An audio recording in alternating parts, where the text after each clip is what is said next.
বাহ, জায়গাটা না ভীষণ সুন্দর। দেখো আমাদের নিজেদের দেশের ভেতরে কত সুন্দর সুন্দর জায়গা, অথচ আমরা দেশের বাইরে যাওয়ার জন্য অস্থির হয়ে উঠি। সেটা অবশ্য ঠিক, তবে দেশের ভিতরে 100 ভাগ ছুটিটা কাটানো যায় না। সবসময় মোবাইল অন রাখতে হয়। আর দেশের বাইরে অন্তত এই বিষয়টাতে নিশ্চিত থাকা যায়, মানে সারাক্ষণ একটা হলিডে ফ্লেভার। তার মানে কি তুমি দেশের বাইরে ঘোরাঘুরিটাকে বেশি প্রেফার করছো? হ্যাঁ, তবে এই জায়গাটা কিন্তু বেশ সুন্দর, মানে কেমন একটা শান্তি শান্তি ভাব আছে। একটা কাজ করলে কেমন হয়, অফিসকে বলে পোস্টিংটা এখানেই নিয়ে নিই। মানে ওই যে নদীর ধারে যে আমরা ঘুরতে গেলাম, সেখানে যদি একটা বাংলোটায় বাসা ভাড়া নিয়ে নেই, তাহলে কেমন হয় বলো তো? আচ্ছা, তোমাকে আর এত বড় বড় কথা না বললেও হবে। সপ্তাহে আড্ডাবাজি ছাড়া তোমার একটা দিনও পার হয়? অন্তত একদিন তো বন্ধুদের সাথে তোমাকে আড্ডা দিতেই হবে। বাড়িতে যে একটা বউ পড়ে থাকে সেটাও তো ভুলে যাও। আর উনি এসেছেন নিরিবিলি বসবাস করতে, খুব ভালো বলেছে। সেটা অবশ্য ঠিকই বলেছো। আচ্ছা যাকে, চলো আমরা বেরিয়ে পড়ি। ম্যানেজার না বলছিল কোথায় একটা পাহাড় দেখতে নিয়ে যাবেন, ওখান থেকে নাকি সূর্যাস্ত খুব ভালো দেখা যায়। চলো যাই।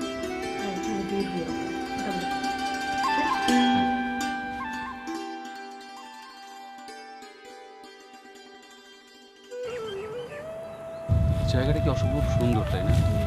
মানে চারিদিকে একটা অদ্ভুত নীরবতা বিরাজ করছে।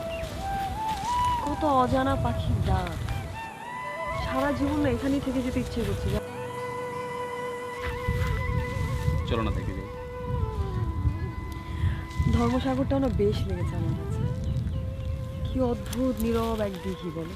হ্যাঁ, মানে দিঘির উদারতার কাছে সমুদ্রের বিশালতাও হার মানে। মোরার জনমে হংস মিথুন ছিলাম, ছিলাম নদীর জলে, যুগল রূপে এসেছি গো আবার মাটির ঘরে, মোরার জনমে।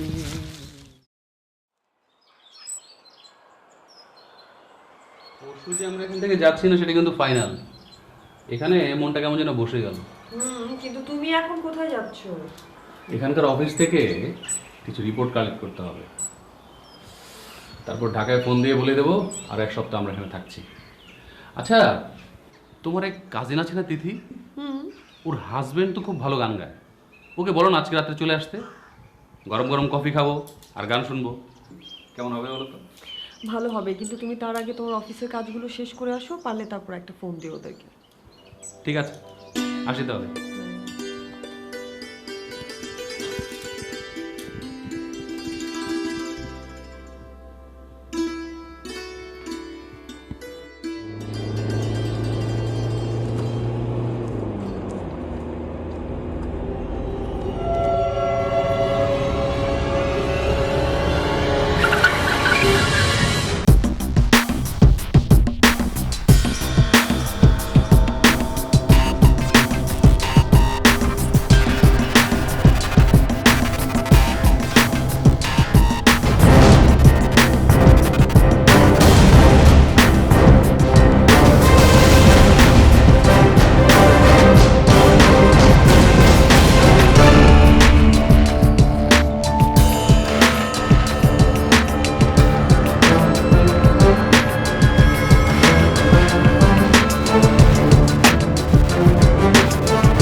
প্লিজ।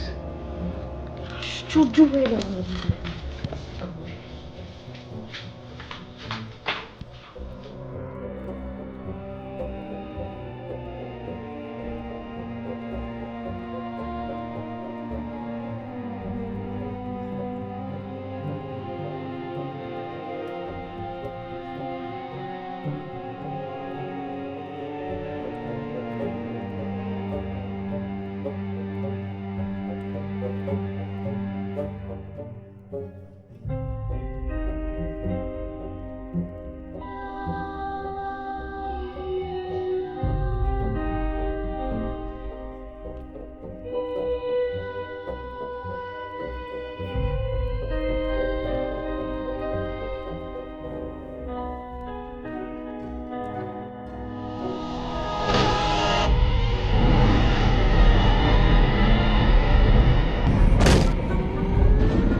শায়না, এই,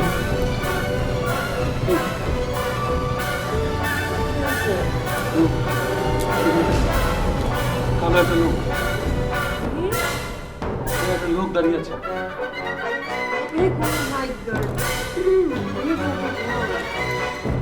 আমার খুব চেষ্টা পেয়েছে।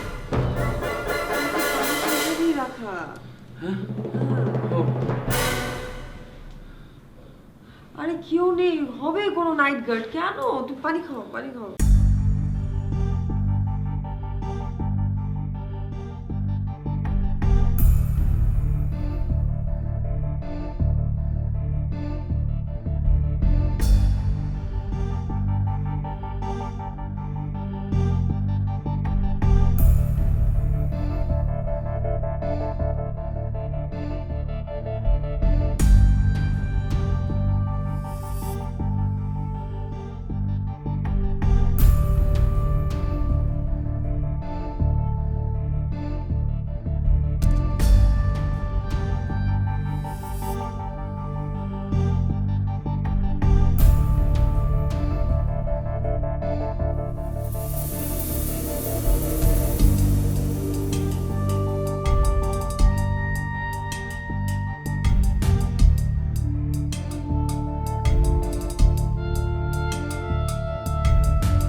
আর খুলতা নাই, আমি অফিসও গিয়াও চ্যানেল এখন বন্ধ করে দেওয়ার ব্যবস্থা করো। জি থ্যাংক ইউ। তে ভাবি যাই গিয়ে আইস, বাইরে আমার সালাম জানাই।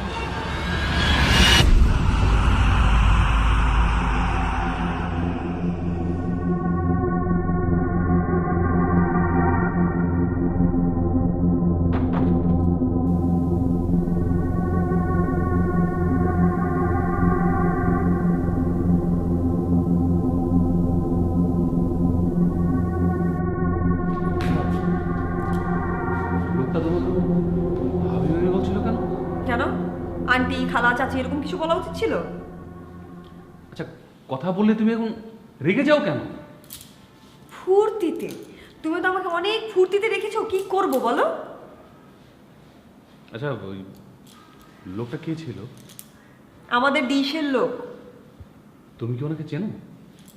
না মানে বলছিলাম কি, খুন খারাপি কিডন্যাপ কি যেন? হ্যাঁ হ্যাঁ, একদম ঠিকই ধরেছো, ঠিকই ধরেছো।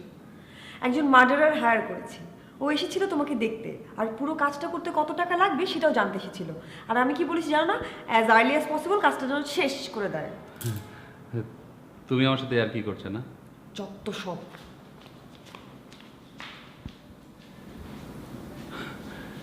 কাকে দেখতে যে কাকে দেখি।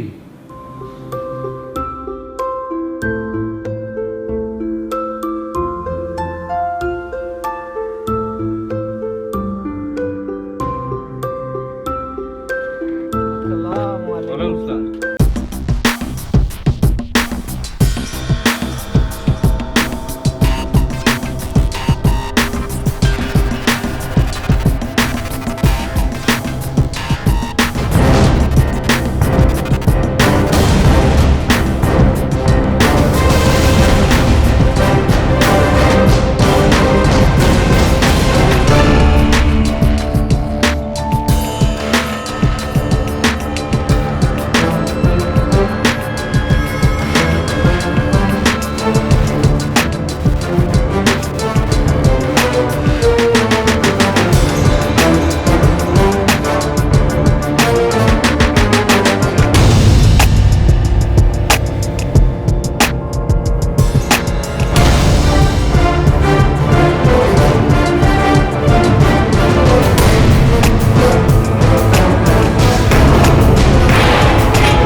আলাইকুম।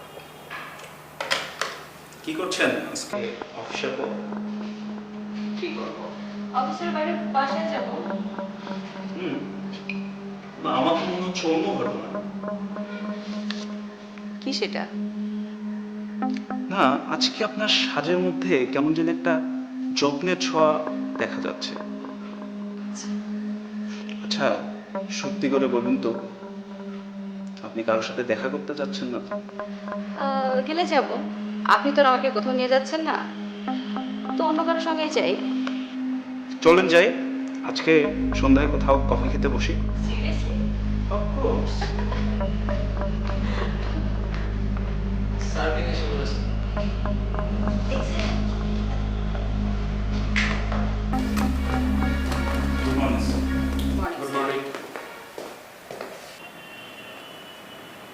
আচ্ছা, আপনি কি স্যারের ব্যাপারটা লক্ষ্য করেছেন? হ্যাঁ, আমিও একটা ব্যাপার নোটিস করেছি, সেটা হচ্ছে তার ভেতর থেকে আস্তে আস্তে স্মার্টনেসটা কমে যাচ্ছে এবং ক্যারেক্টারটাও যেন কেমন কনফিউজড মনে হচ্ছে। আচ্ছা, পরকীয়া প্রেমের কেস না তো? ঠিক, আপনার সব ব্যাপারে ফাজলামো। যান ডেস্কে যান। জি স্যার, জি স্যার, জি sir. Okay sir, okay sir.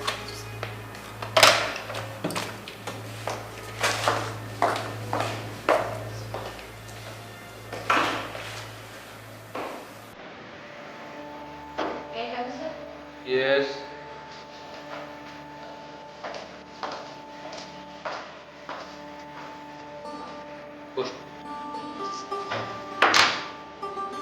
অফারগুলো পেয়েছিলেন? জি স্যার। তা কে কিরকম প্রাইস দিল?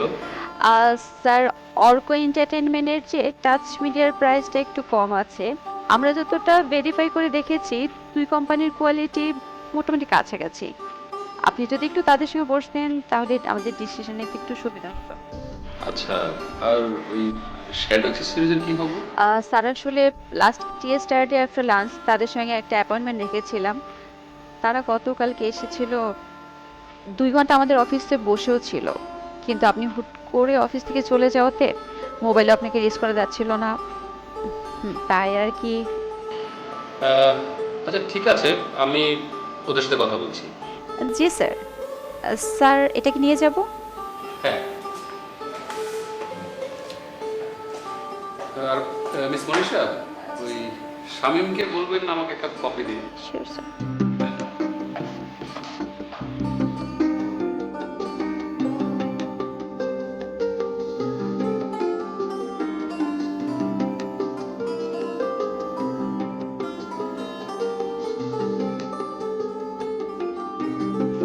আসসালামু আলাইকুম স্যার, আন্নের কফি খাইলাম।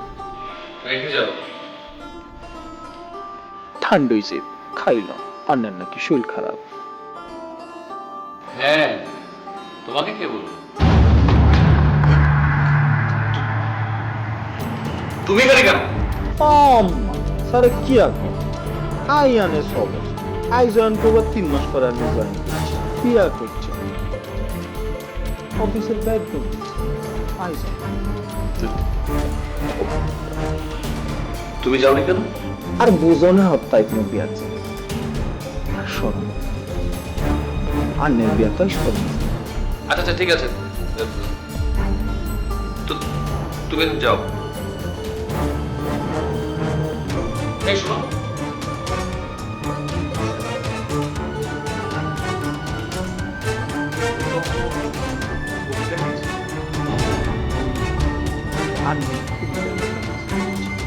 কুমিল্লার কুমিল্লার ব্যাপারে মানে কি শুনবো?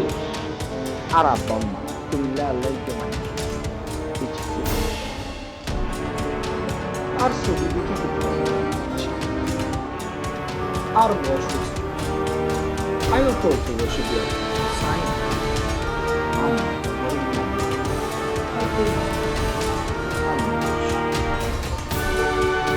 দেখি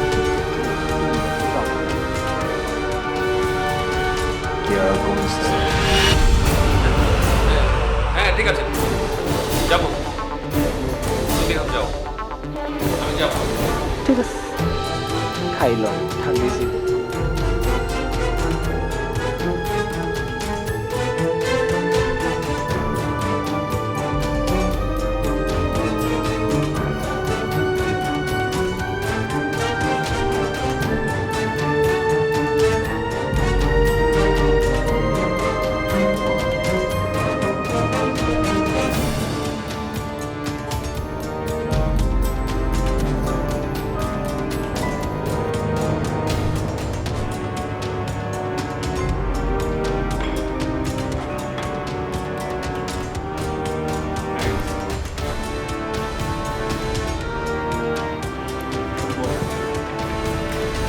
এই অফিস টাইম একদম জরুরি তলব। ব্যাপার কি? দেখ, তুই হচ্ছিস আমার সবচেয়ে ভালো বন্ধু। আসলে না, আমি একটা বিপদে পড়ে গেছি, কাউকে কোনো কিছু বলতে পারবো না। দেখ, এই গরিবের কাছে টাকা পয়সা চাওয়া ছাড়া অন্য যে কোনো হেল্প করছিস, টাকা পয়সা চাস না ভাই। তুইও না পাগল, আমি তোর কাছে কেন টাকা পয়সা ধার চাইবো? তাহলে বল ঘটনা কি? আরিয়ান না মানে কিছুদিন যাবৎ কেমন যেন একটা রহস্যময় আচরণ করছে। মানে কি? প্রেমে টেমে পড়ে নাই তো? আরে ধ্যাত, যাতা বলিস না তো, প্রেম টেম করতে যাবে কেন? তাহলে তো তুই অনেক লাকি। তোর জামাই টাকা পয়সার অভাব নাই, পর কেউ করে না। আজকালকার যুগে একটা মেয়ে আর কত লাকি হইতে পারে চিন্তা কর। আচ্ছা, তোর এই ফাজলামো করার স্বভাবটা একদম যায়নি না। শোন, আমরা মাসখানেক আগে কুমিল্লা গিয়েছিলাম আরিয়ানের অফিসের একটা প্রজেক্টের জন্য। ওইখান থেকেই না ওর এই অদ্ভুত আচরণের শুরু। মানে হুট করেই ভয় পেয়ে যায়, কাকে দেখতে কাকে দেখে, কোনো কিছু ঠিক ঠিকানা নেই। কেমন যেন না একটা ভূতে ধরা স্বভাব। আরে কি যে বলিস না, আজকালকার আধুনিক মেয়ে হয়ে তুই ভূত প্রেতে বিশ্বাস করিস? আমার মনে কি জানিস, তোর হাজবেন্ড এইসব তোর অ্যাটেনশন পাওয়ার জন্য করছে, বুঝছিস? দেখ, তুই না যাতা কথা বলছিস, তোকে এগুলো বলার কোনো মানেই দাঁড়ায়। আচ্ছা আচ্ছা, আমি আমি আমি তোকে খাওয়াচ্ছিলাম, এখন তুই আমাকে বল আমি তোর জন্য কি করতে পারি বল। তোকে কোনো কিছুই করতে হবে না। আসলে না, এই কথাগুলো আমি কার সাথে শেয়ার করতে পারছিলাম না। মনে হচ্ছিল যে কাউকে বলতে পারলে ভালো লাগবে, তাই তোকে বলা। কেউ তো আমার কোনো কথা পাত্তাই দিচ্ছে না।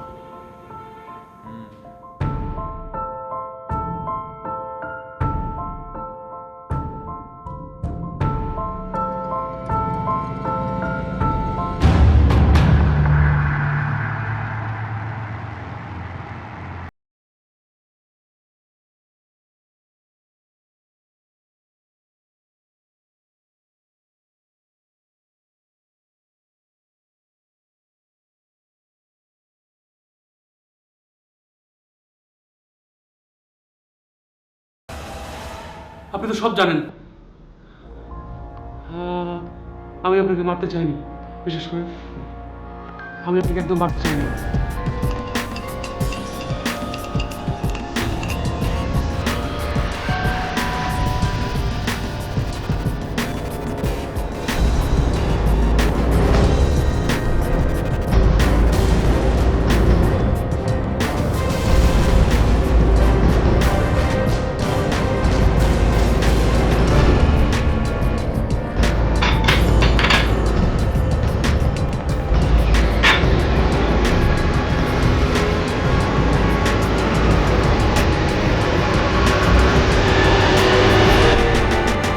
হ্যালো,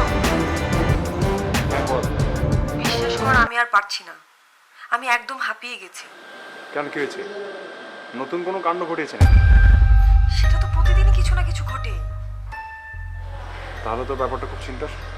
আচ্ছা কি করা যায় বলতো? তোর সাথে দেখা করা খুব দরকার। কাল আসবো নাকি একবার তোর ওখানে? না না না, বাসায় আসিস না। এটা থেকে আবার নতুন কোন নাটক তৈরি হয় কে জানে। তাহলে একটা কাজ করি, তুই একটা কাজ করো, ওই যে কাল 5টায় 2 নম্বর গেটের ওদিকে, ঠিক আছে? ওখানে সরাসরি কথা বলবো। আচ্ছা আচ্ছা, রাখছি, আরিয়ান এসে গেছে। বাই। আচ্ছা আচ্ছা, ঠিক আছে ঠিক আছে, ওকে।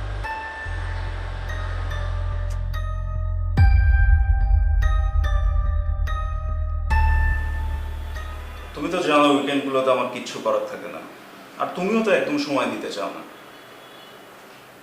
মনীষা, ও তো আমার অফিস কলিগ, ওকে নিয়ে তুমি এসব কি বলছো? ছি ছি। আর শোনো, আমি কিন্তু তোমাকে ছাড়া আর কাউকে নিয়ে ওসব ভাবতে পারবো না।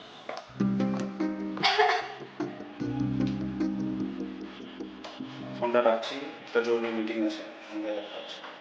একটা জরুরি মিটিং আছে, সন্ধ্যায় দেখা হচ্ছে। ওকে, বাই। কি হলো? কেমন আছেন? এই তো ভালো। আচ্ছা, নেন কিছু কাজ করেন। আরিয়ান স্যার আপনাকে ডেকেছে ফাইলটা নিয়ে। এটা নিয়েই? হ্যাঁ। আচ্ছা আচ্ছা, ঠিক আছে, দেখছি।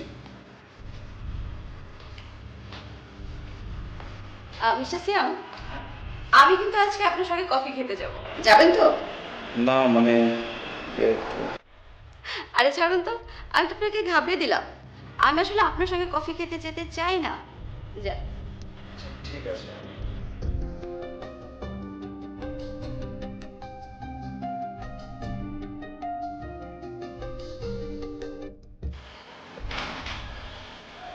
স্যার আসবো?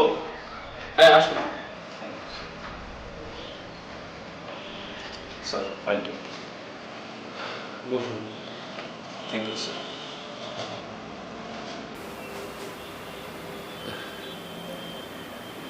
সিএম সাহেব, আপনাকে একটা কথা অনেকদিন ধরে বলবো বলে ভাবছি, কিন্তু ঠিক কিভাবে বলবো বুঝতে পারছি না। বলুন না স্যার, উইদাউট এনি হেজিটেশন আপনি আমাকে বলতে পারেন, মানে যে কোনো বিষয় শেয়ার করতে পারেন স্যার। মানে একটা ভয়,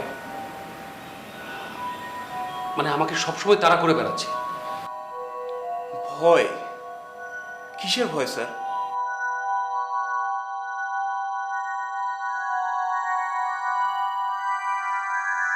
আমি কিভাবে যে বলবো, মানে কেউ একজন আমাকে সর্বক্ষণ তাড়া করছে। তারা করছে? স্যার আমি আমি আমি কি তাকে চিনি? না না, আপনি কিভাবে চিনবেন? আমি তো তাকে চিনতে পারছি না। Sir, if you don't mind, hallucination? না না না না, ওরকম কিছু না। আমি ভাবছি পুলিশের হেল্প নেব কিনা। তাহলে তো স্যার ব্যাপারটা অনেক সিরিয়াস। হ্যাঁ, আচ্ছা ঠিক আছে, আপনি আসুন, আমি এই বিষয়টা নিয়ে আপনার সাথে পরে কথা বলবো। Okay sir.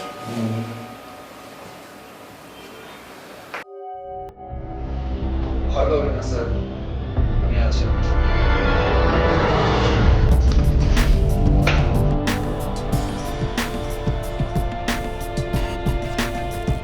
এই, আরে, কিভাবে ঢুকলে এখানে?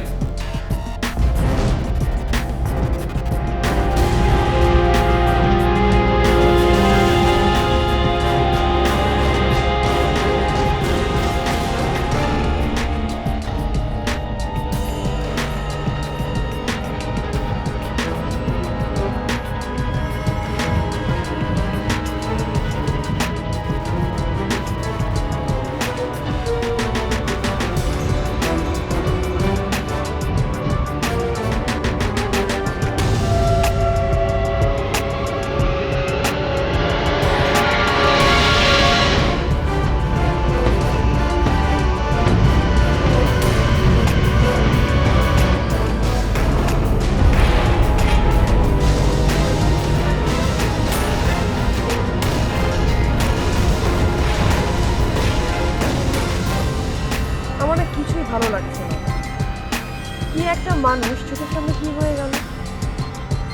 বাঘের মতো যে মেরুদণ্ড সোজা করে হেঁটে বেড়াতো, সে আজকে ভেজা বেড়াল। মানে এগুলো সহ্য হয় বল? আচ্ছা তুই তুই টেনশন করিস না। আর আমার কথা হলো, তুই তো বাসায় বসেই হাই হুতাশ করছিস।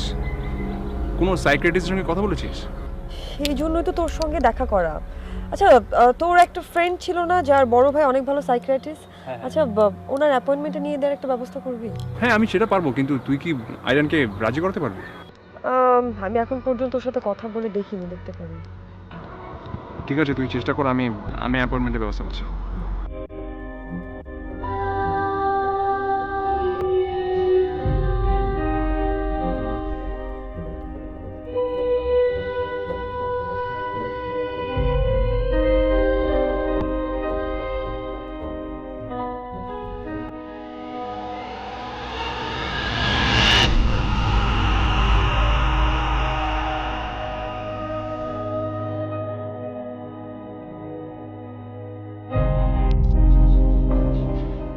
এত দূর, তার মানে আমাকে নিয়ে ষড়যন্ত্র হচ্ছে।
তোমার শর্ত মেনে নিতে রাজি আছি, তবে আমার একটা শর্ত আছে।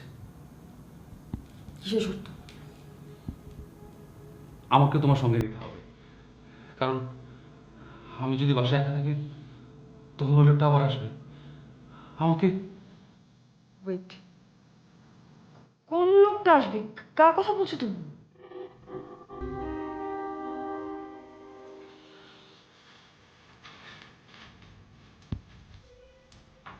কার কথা বলছো? কোন লোক? একটা লোক, এটা লোক আমাকে তাড়া করছে। ওর মুখের বা পাশা তেতলে গেছে, সেখান দিয়ে টপ টপ করে রক্ত ঝরছে। থামো থামো আরিয়ান, প্লিজ প্লিজ, এই সমস্ত কথাবার্তা বলবে না তো, আমি এমনিতে হাত পা ঠান্ডা হয়ে আসে। লোকটা আমাকে বলছিল আমি যদি এসব কথা কাউকে বলে দিই তাহলে সে আমাকে মেরে ফেলবে। আমার বুকের ভিতরটা কেমন ভার হয়ে আসছে সায়না। আমি তোমার কাছে সব কথা খুলে বলতে চাই। কি যা তা বলছো? কে তোমাকে মেরে ফেলবে? আর এই সমস্ত ভৌতিক গল্প আমাকে বলবে না তো, আমি এগুলো নিতে পারি না, আমার হাত পা এমনিতেই ঠান্ডা হয়ে আসে। আচ্ছা এক কাজ করি, আমি আরিফকে ফোন করি, আরিফকে আসতে বলি। হ্যাঁ, আমরা তিনজন একসাথে বসে কথা বলি, তুমি আরিফকে সবকিছু খুলে বলো, ও একটা বেটার সলিউশন দিতে পারবে। ঠিক আছে? ঠিক আছে। ঠিক আছে।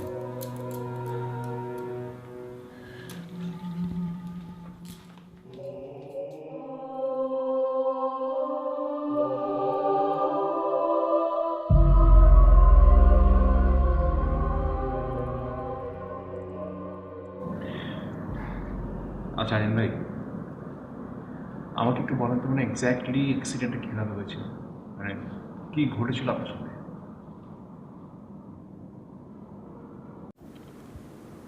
আমার মেজাজটা তখন খুব ফুরফুরে ছিল। আগে থেকেই প্ল্যান করেছিলাম 7 দিন ছুটি নিয়ে এখানে থেকে যাব।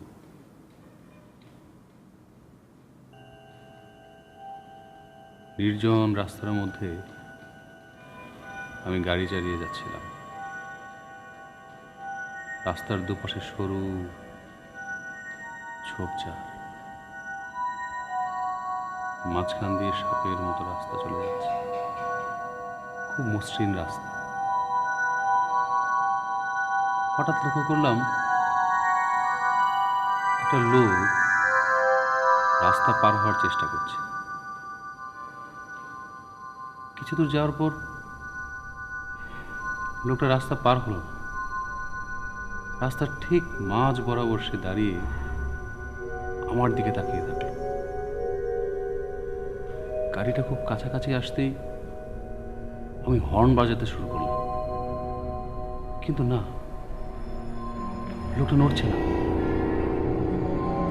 আমি যত কাছে আসছি লোকটা আমার দিকে তাকিয়ে তত মুচকি আসছে। মানে আমি কি করবো ঠিক বুঝতে পারছিলাম না। হঠাৎ আমি গাড়ির ব্রেক চাপলাম, কিন্তু কিন্তু ব্রেক কাজ করলো না। গাড়িটা সজোরে যে লোকটাকে ধাক্কা দিল, লোকটা ছিটকে রাস্তার পাশে একটা পাথরের মধ্যে পড়ে। আমি লক্ষ্য করলাম লোকটা পাথরের উপর আছড়ে পড়ে মুখের বাঁ দিকটা রক্তাক্ত অবস্থায় পড়ে আছে। তারপর কি এক অদ্ভুত ভাবে আমার গাড়ির ব্রেকটা কাজ করা শুরু করলো। আমি দ্রুত স্থান ত্যাগ করলাম। তারপর আমি গেস্ট হাউসে চলে আসলাম। কাউকে কিচ্ছু বলতে পারলাম না। এরপর থেকে দিন রাত লোকটা আমার পিছু ছাড়ছে না। আমি যেখানে যাই সব জায়গায় সে। আমি কিছুতেই আমার মন থেকে মুছে ফেলতে পারছি না। আমি ভয়ে কাউকে কিচ্ছু বলতে পারিনি, কিছু না। আচ্ছা ভাইয়া, আপনি যখন অ্যাক্সিডেন্টটা করেন, মানে অ্যাক্সিডেন্টটা হওয়ার সময় নিশ্চয়ই শব্দ হয়েছিল, মানে ওই শব্দে আশেপাশ থেকে কোনো লোকজন জমায়েত হয়নি? না, আমি তোমার কিছু লক্ষ্য করিনি, কোনো শব্দই শুনতে পাইনি।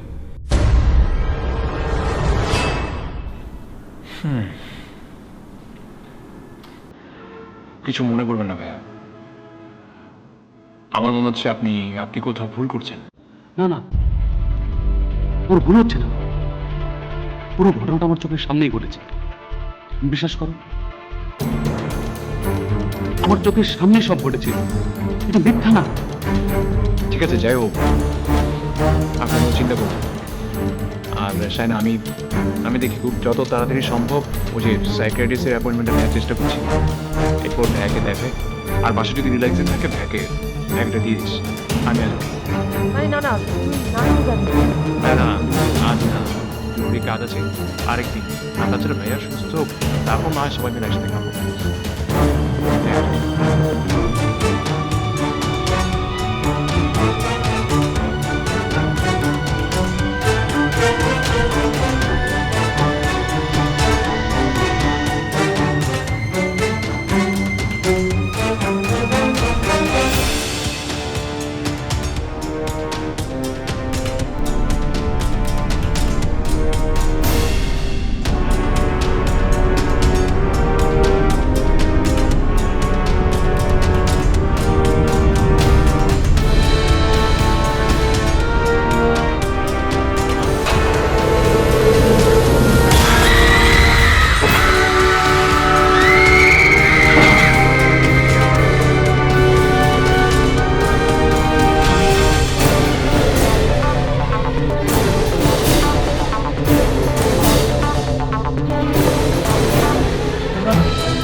Sorry boss. আরে বস, এই কে মেকআপের কে? আরে আসো বস। বস ঠিক ছিল? কামাল করে দিচ্ছে।